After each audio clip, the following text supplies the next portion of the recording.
পাথর চাপা দিয়ে তারপরে দুনিয়া থেকে বিদায় করে দেওয়া হচ্ছে। এ কোন যুগ? আইয়ামে জাহিলিয়াতের যুগে নারীরা জন্মগ্রহণ করলে যেভাবে পিতা তার সন্তানকে জীবন্ত কবর দিয়ে বিভিন্ন কায়দায় হত্যা করত, নিগৃহীত করত। জুলাই বিপ্লব কোনো ব্যক্তিকে চাঁদা দেওয়ার জন্য হয় নাই। জুলাই বিপ্লব কোনো ব্যক্তিকে বড়লোক বানানোর জন্য হয় নাই। জুলাই বিপ্লব কোনো সাধারণ নাগরিক থেকে শুরু করে বাংলাদেশের প্রেসিডেন্ট পর্যন্ত কোনো নাগরিকের বৈষম্য তৈরির জন্য জুলাই বিপ্লব হয় নাই। জুলাই বিপ্লব হয়েছে দেশের সমগ্র মানুষের খেটে খাওয়া মানুষের অধিকার নিশ্চিত করার জন্য। 5ই আগস্টের পূর্বের দিকে যান, পায়ে স্যান্ডেল ছিল না, হাতে মোবাইল ছিল না, গায়ে জামা কাপড় ছিল না। এখন বিশাল বিশাল পোশাকাদি গাড়ি ঘোড়া নিয়ে চলতে গিয়ে নিজেকে প্রশ্ন করুন, আপনি কোন কোন জায়গা থেকে বেনিফিটেড হচ্ছেন এবং অনৈতিকতা কোথায় কোথায় করেছেন। বাংলাদেশের প্রত্যেকটি রাস্তা ঘাটে, এমনকি পার্কিংয়ে, এমনকি ছোট্ট একটা ভ্যান গাড়িতে পর্যন্ত বিভিন্ন ধরনের অন্যায়ভাবে 1 গ্রুপ 2 গ্রুপ 3 গ্রুপ চাঁদাবাজি করছে। এই চাঁদাবাজিকে কেউ অ্যাকনলেজ করে রাজনীতি করবে, সেটার নাম কোনো সঠিক রাজনীতি হতে পারে না। না না, 1 পয়সার চাঁদা বাংলাদেশের কোনো নাগরিক কোনো জায়গায় দিবেন না, এই শপথ নিতে হবে। কোনো জায়গায় চাঁদা দিব না, চাঁদাবাজদেরকে স্থান দিব না। চাঁদাবাজ আমার আপন ভাই হলেও তার সাথে সখ্যতা রাখবো না, কোনো প্রকার অন্যায়ের সাথে আপোষ করব না। এই সিদ্ধান্ত না নিতে পারলে আপনি যেমন দেশপ্রেমিক না, তেমনি আপনি রাজনীতি করার অধিকার রাখেন না। পাথর মেরে মানুষের উপরে বিভৎস হত্যা, এটা কোনো বাংলাদেশের শিষ্টাচার, রাজনীতির শিষ্টাচার হতে পারে না। আমরা দেখেছি লগি বৈঠার সেই হুকুমদাতা শেখ হাসিনার নির্দেশে 2006 সালে 28শে অক্টোবর লগি বৈঠা দিয়ে মানুষের উপরে হত্যা করা হয়েছে, নৃত্য করা হয়েছে। আমরা তার প্রতিবাদ করেছিলাম গত 16 বছর।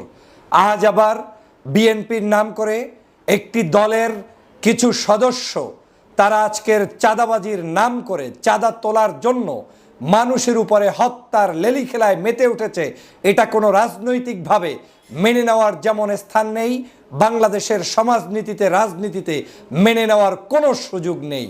যে দলেরই হন, যে মতেরই হন, যে আদর্শের হন, প্রতিপক্ষ কোনো ব্যক্তিকে ঘায়েল করতে গিয়ে পাথর দিয়ে তারপরে তার উপরে নৃত্য করে হত্যা করা, এটা চরম বিভৎস একটি রাজনৈতিক নমুনা ছাড়া আর কিছুই হতে পারে না। প্রিয় দেশবাসী, আপনারা দেখেছেন মিটফোর্ডের সামনে একজন ব্যবসায়ীকে চাঁদা না দেওয়ার কারণে তার উপরে অমানুষিক নির্যাতন করে যুব দলের কয়েকজন সদস্য সেখানে দিবালোকে প্রকাশ্যে সামনে তার উপরে হত্যাযজ্ঞ চালিয়েছে, যেটা বাংলাদেশের প্রত্যেকটি নাগরিককে কাঁদিয়েছে। এবং এই বিভৎস চিত্র দেখে বাংলাদেশের সমগ্র রাজনৈতিক দল আজকের ফুঁসে উঠেছে। দল যত বড়ই হোক, সংগঠন যত বড়ই হোক, পাগড়ি মাথায় দিয়ে রাজনীতি করুক, কিংবা ইসলামী দল নাম দিয়ে রাজনীতি করুক, কিংবা জেনারেল অন্য কোনো দলের রাজনীতি করুক, মানুষকে হত্যা করা, মানুষের উপরে নৃত্য করা, মানুষের লাশের উপরে তারপরে বর্বরচিত কর্মকাণ্ড করা, এটা কোনো আদর্শবান রাজনীতির চরিত্র হতে পারে না। 5ই আগস্টের জুলাই বিপ্লব হয়েছে বাংলাদেশের মানুষের মুক্তির জন্য। জুলাই বিপ্লব হয়েছে বাংলাদেশের মানুষের স্বাধীনতার জন্য। জুলাই বিপ্লব কোনো ব্যক্তিকে চাঁদা দেওয়ার জন্য হয় নাই। জুলাই বিপ্লব কোনো ব্যক্তিকে বড়লোক বানানোর জন্য হয় নাই। জুলাই বিপ্লব কোনো সাধারণ নাগরিক থেকে শুরু করে বাংলাদেশের প্রেসিডেন্ট পর্যন্ত কোনো নাগরিকের বৈষম্য তৈরির জন্য জুলাই বিপ্লব হয় নাই। জুলাই বিপ্লব হয়েছে দেশের সমগ্র মানুষের খেটে খাওয়া মানুষের অধিকার নিশ্চিত করার জন্য। কিন্তু আজকের কিছু কিছু ব্যক্তি আজকের বড় বড় রাজনৈতিক দলগুলোর নাম ব্যবহার করে তারপরে সেই জায়গায় এই ধরনের অপকর্ম করে আজকের রাজনীতিকে কলুষিত করছে, যেটার বিরুদ্ধে পূর্বেও ছিলাম, এখনো আছি, ভবিষ্যতেও থাকব। বাংলাদেশের কত বড় জাহিলিয়াত একটি দেশ এখন চলছে, যেই মুহূর্তে বাংলাদেশের একজন সাধারণ নাগরিক নিরাপত্তা বেষ্টনীর মধ্যে থাকবে, সেই মুহূর্তে একজন ব্যক্তি ব্যবসা বাণিজ্য করবে, আজকে তাকে ব্যবসা বাণিজ্য স্বাধীনভাবে করতে না দিয়ে উল্টো তাকে পাথর চাপা দিয়ে তারপরে দুনিয়া থেকে বিদায় করে দেওয়া হচ্ছে। এ কোন যুগ? আইয়ামে জাহিলিয়াতের যুগে নারীরা জন্মগ্রহণ করলে যেভাবে পিতা তার সন্তানকে জীবন্ত কবর দিয়ে বিভিন্ন কায়দায় হত্যা করত, নিগৃহীত করত, সেই সময় যেভাবে ইসলাম আসার পূর্বে তখন যেভাবে বিভৎস একটি মক্কা মদিনা সহ পৃথিবী ছিল, সেরকম একটি পৃথিবীকে আজও দেখতে হবে, এটা কোনোদিন মেনে নেওয়া যায় না। আমি তীব্র ভাষায় নিন্দা জানাই। আমি এটাকে কোনো ব্যবসা মনে করি না। চাকরি করেন, টাকা ইনকাম করেন, নৈতিকতার মাধ্যমে রাজনীতি করেন, মানুষের কাছে চাঁদা উঠানো, দোকান ব্যবসা বাণিজ্য থেকে চাঁদা উঠানো, রাস্তাঘাটে পার্কিং এর নামে চাঁদা উঠানো, হোটেল রেস্তোরাঁয় চাঁদা উঠানো, এটা কোনো রাজনীতির চরিত্র হতে পারে না। সে যে হোক না কেন, চাঁদা দিয়ে আমরা বাংলাদেশের রাজনীতি করব, এটা কেমন রাজনীতি? রাজনীতি হবে স্বচ্ছ, রাজনীতি হবে একেবারে স্পষ্ট, রাজনীতি হবে জনকল্যাণে, রাজনীতি হবে নিজ পকেট থেকে। রাজনীতিতে আমাদের ভুল থাকবে, কিন্তু সেই ভুল এই ভুল করলে হবে না যেই ভুলের প্রত্যেকটি জায়গায় জনগণের রক্ত চুষে চুষে খাওয়া ভুল, সেই ভুল করলে রাজনীতিতে টিকে থাকা যায় না। প্রিয় ভাইরা আমার, হৃদয়ে কাঁদিয়েছে কতগুলো দালালদের কারণে বাংলাদেশ আজকে নিমজ্জিত হচ্ছে। আজকের এই বাংলাদেশ কোন পথে যাচ্ছে, সেই দালালদের কারণে আমরা এখন হুঁশ হারিয়ে ফেলেছি।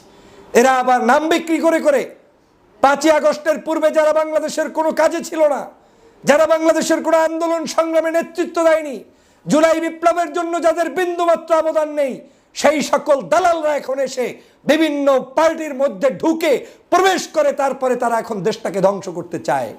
বিএনপির নেতৃত্ববৃন্দকে অনুরোধ করব, আপনারা 4000 মানুষকে বহিষ্কার করেছেন, আপনাদের এই বহিষ্কারের মধ্য দিয়ে দলের নিয়ন্ত্রণ করতে পারবেন না। এই 4000 মানুষকে প্রশাসনের কাছে নিজ দায়িত্বে অন্তর করুন, তাদেরকে সেখানে পাঠিয়ে দিন, বিচার নিশ্চিত করুন। আপনি শুধু বহিষ্কার করার মধ্য দিয়ে আপনার দায়বদ্ধতা শেষ হবে না। এ বহিষ্কার আওয়ামী লীগ করতো, একটা ঘটনা ঘটলে বলতো আমরা এটা জানি না, আমরা এটা চিনি না, সে আমার কেউ না। এগুলো দিয়ে দায় পাওয়া যাবে না, মুক্তি হওয়া যাবে না। বাংলার মানুষ আগামী দিনের কি বাংলাদেশ দেখবে সেটা নিশ্চিত করার দায়িত্ব যদি নিশ্চিত করতে না পারেন, তাহলে আপনাদেরকে জনগণ যেভাবে মনে করছেন সেভাবে গ্রহণ করার কোনো সুযোগ নেই। কথাগুলো আপনাদের কাছে কষ্টের লাগবে, কারণ আপনারা এই কাজগুলোর মধ্যে ইনভলভ কেউ না কেউ কোনো না কোনো উপায়ে হয়ে যাচ্ছেন। মনে করছেন এই ইনভলভমেন্টের পক্ষে কেউ কথা বললেই সে আপনার লোক না, বরং আপনার দলের ক্ষতি করছে। বাংলাদেশের যেই মানুষটা চিতিয়ে বুক উঁচু করে এই মুহূর্তে আপনার দোষ ধরে দিচ্ছে, বিএনপির নেতাকর্মীদেরকে সতর্ক করছে, তারাই প্রকৃত আপনার বন্ধু। আর যারা আপনার সাথে দালালি করছে এরা কেউ আপনার বন্ধু না। আমি তো কাউকে চিনি না যারা এই খুন খারাপি হত্যা সন্ত্রাস, তারপরে বিভিন্ন জায়গায় দলবাজি করছে, বাণিজ্য করছে, চাঁদা উঠাচ্ছে। এই চাঁদাবাজ মানুষগুলোকে আমি গত 16 বছর কোনো ভালো অ্যাক্টিভিটিসে দেখি নাই। তারা না ছিল ভালো নেতৃত্বে, না ছিল দেশ গঠনে, বরং খুঁজলে দেখবেন তারা আওয়ামী লীগের আমলেও বিভিন্নভাবে ষড়যন্ত্র করে বাংলাদেশের এই দেশে যাতে ভালো একটি পরিবর্তন না হয় সেজন্য ষড়যন্ত্র করেছে। আজকে তারা দলের নাম বিক্রি করে বিভিন্ন ষড়যন্ত্রে লিপ্ত হয়েছে। এ দায়ভার আপনাকে নিতে হবে, আপনাদেরকেই নিতে হবে। কোনো হত্যা, কোনো সন্ত্রাসী, কোনো চাঁদাবাজি, সেটা বিএনপির নামে হোক, জামাতের নামে হোক, ইসলামী আন্দোলনের নামে হোক, ধর্মভিত্তিক মানুষের নাম দিয়ে হোক, কোনো নামে অ্যালাউ করার কোনো সুযোগ পৃথিবীতে নাই।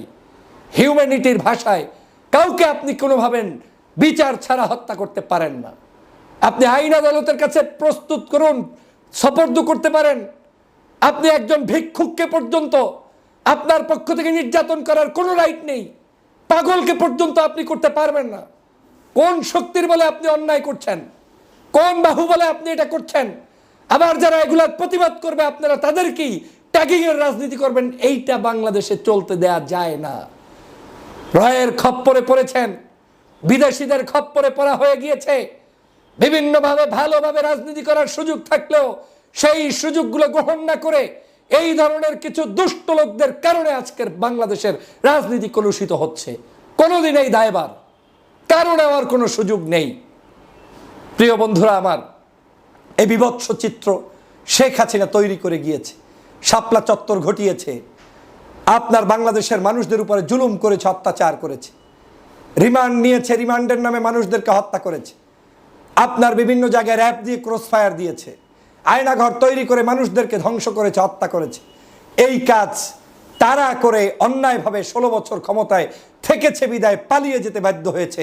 আগামীর বাংলাদেশে এই কাজ করে কেউ থাকতে পারবে না। আপনাকে চাঁদা দেওয়ার জন্য আমরা রাজনীতি করি নাই। আপনার কাছে আপনাকে আমি আমার ব্যবসা করবো, আমার মতো এদেশের একজন হিন্দু মুসলিম বৌদ্ধ খ্রিস্টান যার যেভাবে খুশি সেভাবে রাজনীতি করবে, সমাজনীতি করবে, বসবাস করবে। ট্যাক্স দিয়ে রাজনীতি করার কোনো সুযোগ বাংলাদেশে নাই। এজন্য জুলাই বিপ্লব হয় নাই। যারা মনে করেন ট্র্যাডিশন রক্ষা করতে হবে, আবার চলতে হবে, 5ই আগস্টের পূর্বের দিকে যান। পায়ে স্যান্ডেল ছিল না, হাতে মোবাইল ছিল না, গায়ে জামা কাপড় ছিল না। এখন বিশাল বিশাল পোশাকাদি গাড়ি ঘোড়া নিয়ে চলতে গিয়ে নিজেকে প্রশ্ন করুন, আপনি কোন কোন জায়গা থেকে বেনিফিটেড হচ্ছেন এবং অনৈতিকতা কোথায় কোথায় করেছেন। অনৈতিকতা দিয়ে মানুষের হৃদয়ে স্থান অর্জন করতে পারবেন না। আজকের সারা বাংলাদেশের মৌখিকভাবে বললে হবে না যে এটার সাথে আমরা নাই, এটার সাথে তারা নাই। তো কারা আছে? বাংলাদেশের প্রত্যেকটি রাস্তা ঘাটে, এমনকি পার্কিংয়ে, এমনকি ছোট্ট একটা ভ্যান গাড়িতে পর্যন্ত বিভিন্ন ধরনের অন্যায়ভাবে 1 গ্রুপ 2 গ্রুপ 3 গ্রুপ চাঁদাবাজি করছে। এই চাঁদাবাজিকে কেউ অ্যাকনলেজ করে রাজনীতি করবে, সেটার নাম কোনো সঠিক রাজনীতি হতে পারে না না না। অতএব প্রিয় সহযোদ্ধা ভাইরা, রাজনীতির নতুন পরিবর্তনের জন্য আমাদেরকে সংগ্রামী ভূমিকা পালন করতে হবে। আপনার চোখের সামনে আপনার দলের লোক যদি অন্যায় করে তার প্রতিবাদ করতে হবে, না হয় আপনি আপনার দলটাকে পায়ে কুঠারাঘাত করে ধ্বংস করে দিচ্ছেন। এ চিত্র দেখার জন্য জুলাই করি নাই, এ চিত্র দেখার জন্য বাংলাদেশ স্বাধীন করি নাই, এ চিত্র দেখার জন্য আমরা 16 বছর নির্যাতনে থেকে বহির্বিশ্বে থেকে আন্দোলন সংগ্রাম করি নাই। আমরা আন্দোলন করেছি একটি সুন্দর সুষ্ঠু বাংলাদেশ দেখতে। আজ যদি আপনারা ব্যর্থ হন, জনগণ উচিত শিক্ষা দিয়ে দিবে। সেই শিক্ষা থেকে বের হওয়ার মতো বিন্দুমাত্র কোনো সুযোগ আপনার হাতে আর থাকবে না। অতএব এই ফাঁদে পাড়া দিয়ে ষড়যন্ত্র করে, ষড়যন্ত্রের মধ্যে আপনারা পাড়া দিয়ে নিজেদেরকে যেমন ধ্বংস করছেন, দেশকে এবং রাজনীতিকে কলুষিত করছেন। ভাবতে পারেন সরকার কি করছে? হ্যাঁ, সরকারের দায়িত্ব আছে, বিচার করবে, কিন্তু আমি কি করছি সেটাও আমার দায়িত্ব। আমার নিজেকে জিজ্ঞাসা করতে হবে, আমি কি করতে পারছি। আমি যদি এখনই নিয়ন্ত্রণ করতে না পারি আমার কর্মীকে, আমার নেতাকে, তাহলে আমি কিভাবে রাষ্ট্র পরিচালনা করতে গিয়ে নিয়ন্ত্রণ করব, সে প্রশ্ন আমাকে সবার আগে করতে হবে। মানুষের সমালোচনাগুলোকে গ্রহণ করার মানসিকতা থাকতে হবে। অসভ্য অগণতান্ত্রিক রাজনীতি থেকে বের হয়ে আসতে হবে। শিক্ষিত মানুষজনদেরকে স্থান দিতে হবে, ভদ্র মানুষদেরকে নিয়ে পথ চলতে হবে। যতই আপনি এই ধরনের অপকর্মের মধ্যে লিপ্তকৃত মানুষদেরকে দেখবেন, প্রত্যেকেই হচ্ছে, ম্যাক্সিমাম মানুষ দেখবেন দলের নাম দিয়েছে, মেট্রিক পাসও করে নাই, দলের নাম দিয়েছে, পদ পেয়েছে, কোনো তার ভূমিকা রাষ্ট্রের জন্য নাই, নেশাখোর, বিভিন্ন পদ পদবি নিয়ে লুটে পুটে খাচ্ছে আর নিজেদেরকে বড় বড় রাজনীতিবিদ মনে করছে। আর যারা 5ই আগস্ট সংগঠিত করেছে, যারা 5ই আগস্টের জন্য জীবন দিয়েছে, যারা দেশটার জন্য লড়াই করে যাচ্ছে, তারা হয়ে যাচ্ছে বিভিন্ন রাজনীতির ট্যাগিংয়ে। কেউ হয়ে যাচ্ছে আপনার জামাতি, কেউ হয়ে যাচ্ছে শিবিরি, কেউ হয়ে যাচ্ছে হেফাজতি, কেউ হয়ে যাচ্ছে হুজুরি, কেউ হয়ে যাচ্ছে দেশবিরোধী, আর ওই কিছু দুষ্ট চক্রের লোক তারা হয়ে যাচ্ছে দেশপ্রেমিক। এ কারণেই আজকের এই বাংলাদেশের এই কঠিন পরিস্থিতির মধ্যে পড়তে হচ্ছে। আমি তীব্র ভাষায় নিন্দা জানাই। শুধু বিচার করলে হবে না, সারা বাংলাদেশ থেকে সমগ্র প্রকার 1 পয়সার চাঁদা বাংলাদেশের কোন নাগরিক কোনো জায়গায় দিবেন না, এই শপথ নিতে হবে। কোনো জায়গায় চাঁদা দিব না, চাঁদাবাজদেরকে স্থান দিব না। চাঁদাবাজ আমার আপন ভাই হলেও তার সাথে সখ্যতা রাখবো না, কোনো প্রকার অন্যায়ের সাথে আপোষ করব না। এই সিদ্ধান্ত না নিতে পারলে আপনি যেমন দেশপ্রেমিক না, তেমনি আপনি রাজনীতি করার অধিকার রাখেন না। চোখে আঙ্গুল দিয়ে বিএনপি দোষ করলে বিএনপির সামনে বলতে হবে, জামাত দোষ করলে জামাতের সামনে বলতে হবে। সেই মানসিকতা পোষণকারীরাই একমাত্র দেশপ্রেমিক এবং দেশের নাগরিক। না হয় এই দেশ আগামীতে কোনোদিন ভালো পথে যাবে না, যাবে না, যাবে না। অতএব সকল প্রকার ষড়যন্ত্রবাদীদের ব্যাপারে সতর্ক হন, সকল প্রকার অন্যায়কারীদের ব্যাপারে সজাগ হন, সকল প্রকার দুষ্টদের কাছ থেকে দেশকে রক্ষা করুন।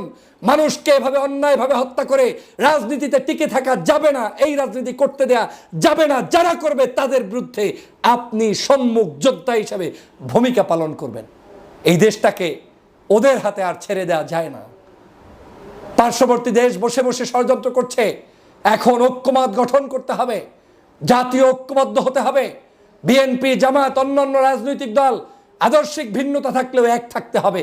যারা একে অপরের সাথে লাগিয়ে দিয়ে দেশটাকে ধ্বংসের লীলা খেলায় নেমে পড়েছেন, তারা এই দেশটার শত্রু ছাড়া আর কিছুই নাই।